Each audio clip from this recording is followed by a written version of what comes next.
It's embarrassing. In a state where we have the highest literacy rates in the country, where Kerala was ranked as having the highest human development, we still struggle with moral policing. We claim of immense development, but is it really development if our minds are still stuck in the past? Moral policing has become entertainment for some. Picking on others and invading into their space has become a hobby, and this has got to stop. Interaction between an unmarried man and woman is condemned inappropriate, and it's seen as sinful to step out in clothes that are too Western. Has our people stooped so low? Our progression is undermined when such instances surface.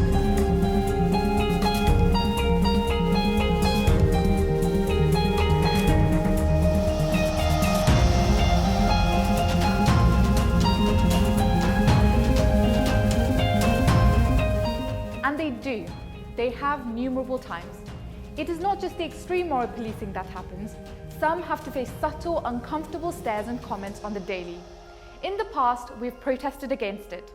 Remember the 2014 love protest and the laptop protest in Thiruvananthapuram last year?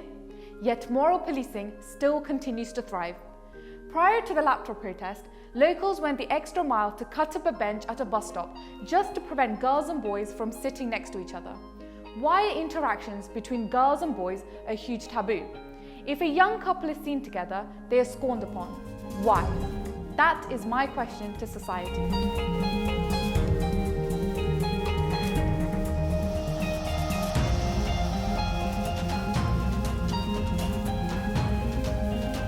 We need to normalize friendships between people, regardless of their gender, which is significant for a healthy generation who can understand each other better. It's not just about boys and girls. Sometimes it's about what we wear and the life choices that we make.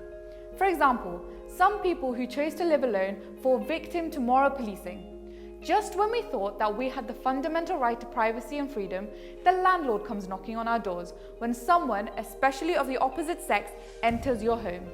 Who, what, why, where, how? Why are we answerable to society for their stupidity? Never mind on the streets. It's disturbing that people can't even feel safe in their own homes due to these self-appointed guardians.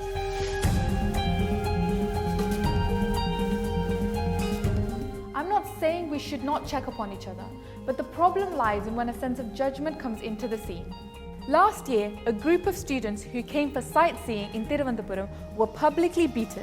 There is no justification for the pain and humiliation they encountered that day. But the man behind the crime was let off on bail after being charged with minor offences. The aim of moral policing, they claim, is to make public places a safer space, but it does exactly the opposite. There are many cases where people are beaten up in the name of honour. What honour are you preserving by behaving like animals? Vulgar comments are made under actresses' Instagram posts. People choosing to grow out their hair and beards are marginalised. Policing is carried out in the name of protecting Indian culture. If this is Indian culture, it's time we abandon it. The same people who advocate for moral policing feel sorry for 30 seconds after seeing the girl who was raped in the headlines of the newspaper, but gets aggressive when seeing a couple holding hands in a public space.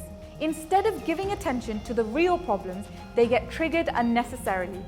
It's okay to display hate and violence, but not love and affection? I really don't get it. It feels like people are under constant scrutiny, and that's overwhelming, unable to live our lives on our own terms, fearing what will people say.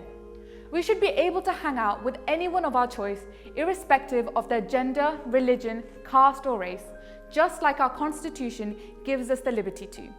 Seeing everything through the lens of negativity is not right. It's important to promote open-mindedness. Only then will India truly progress.